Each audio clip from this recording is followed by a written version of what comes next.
Hello everyone, welcome back to our channel Hope you have a wonderful day. Happy New Year in 2024. 2024. Mm.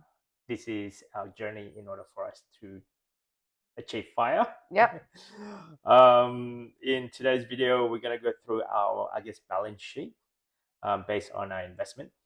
So we normally do a monthly Yeah, monthly figure for our own cash flow. So we do our super, our cash flow, our investment, and any debt we have. So we just showing you our investment because the others are just too personal. So I think we did it last month, and this time we're doing comparison between the 7th of January Yep. and 1st of December. We didn't do 1st of Jan because you screenshot the 7th of January. Yeah, and on top of that, we were out, we were away. Ah, A lot yeah. of things happened. Way too much So, happening. and we weren't able to get our data correctly on the day. Yep. So this is based on the first of December, yeah. 7th of January compared to 1st of December 2023. As a whole, we've gained roughly about $15,000 throughout the month. Yep. Which is quite a lot. Well, did we put more money in capital? I think we put I don't know. It's not $15,000, put it that way. Yeah. At best, I would be putting roughly about 2,000 at most, because we were 500 trying each. to keep the cash flow to go overseas. Yeah. It was a big trip. For us, it would be. Yeah, we haven't been overseas for a few years, and anyway, that's another topic. So, December. In December, between the two. So first is raise. Okay, so in raise we had at $31,600 in December. In December, as of January, we have at $32,613, which is a gain of $1,013. So yep. And next one we have comes at pocket. So it was 16,900 in December, and then on 7th of Jan we had 17,286. So it's up for $386. The next one, we also have a Comsec Pocket. Yeah, no, it's not Pocket. It's the Comsec Share. Oh, sorry, Comsec Share ETF. Yeah. And that one there, it was 109,500. It jumped into $111,714. Yep. Total gain roughly about $2,214. That's quite a lot. I don't think we put any money in there. No, we haven't put any money since the big Vanguard purchase. Yeah. Since then, I haven't actually put any money. So next is Vanguard. We did invest heavily for the past few months. In December was 238,100, and then 7th of January it was 249,779, up for 11,679. But I think we put maybe around $2,000 in there. Yeah, so we were heavily just putting all of our, our capital. saving and capital towards Vanguard. And due to that, obviously, it has the most capital in there. Yes. And then and because it's the most capital, if the proportionally for all of them increase 1%, of course Vanguard will. Our portfolio in Vanguard will still increase the most. Yeah. So overall, we are for $15,292 for the month of December. 1 month. So give you perspective. At best, let's say if I were making $1,000 a week, that would be $4,000 or so if you're on a wage with a single income, and our investment has grown $15,000 in a month. How good is it? Like, this guy's been calculating every single day. Like, oh my god, up for $1,000 today, and next day, down for 500. Wait, how much is in total about our investment? Excluding kids one, right? Yeah. So it's 411,000. 411,000. Wow. Yes, $411,000.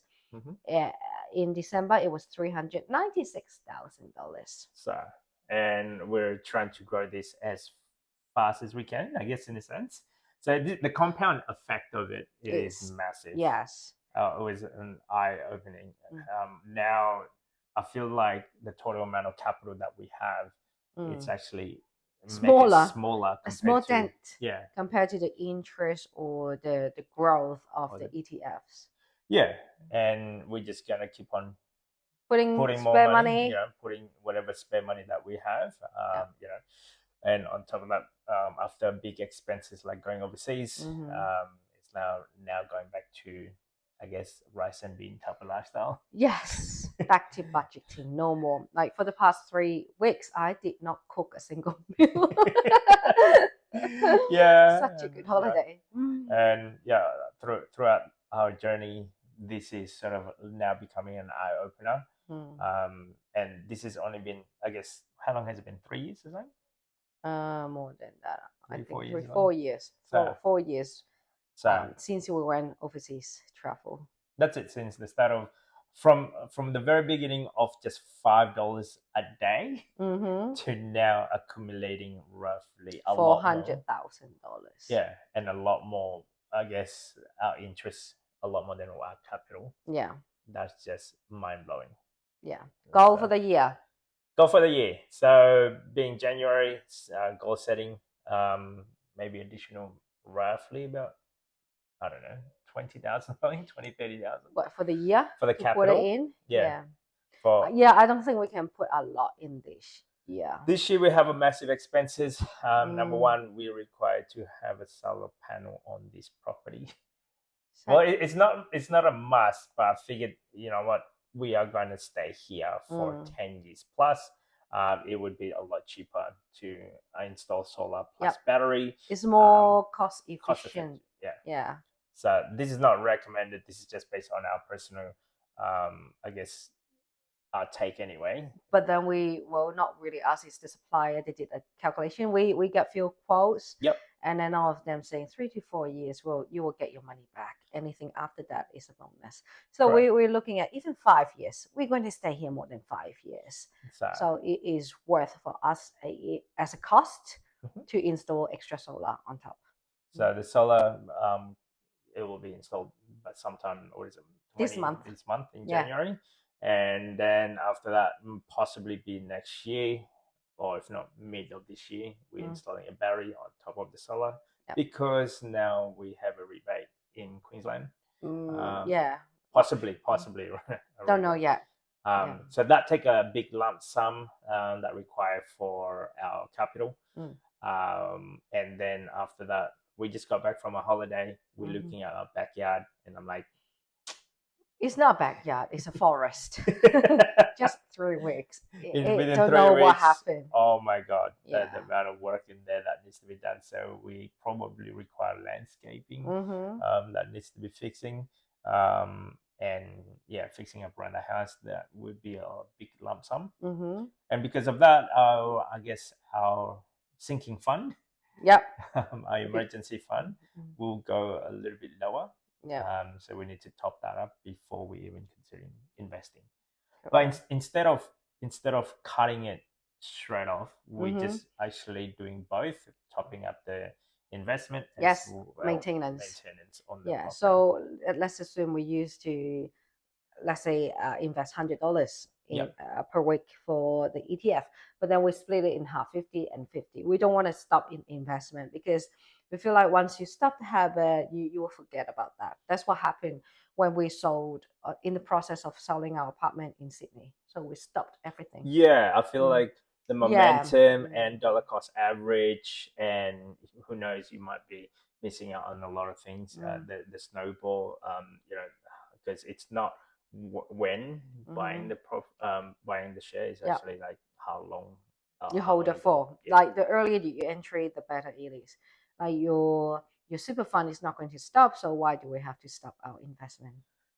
So just a little bit lower than what we're expecting. Some money better than nothing. Exactly. So and we'll let you know as our progress as we go along. Next month we'll see you. So if this type of content, guys, enjoy how we go approach doing things, don't forget to subscribe, comment. See you next time. Bye.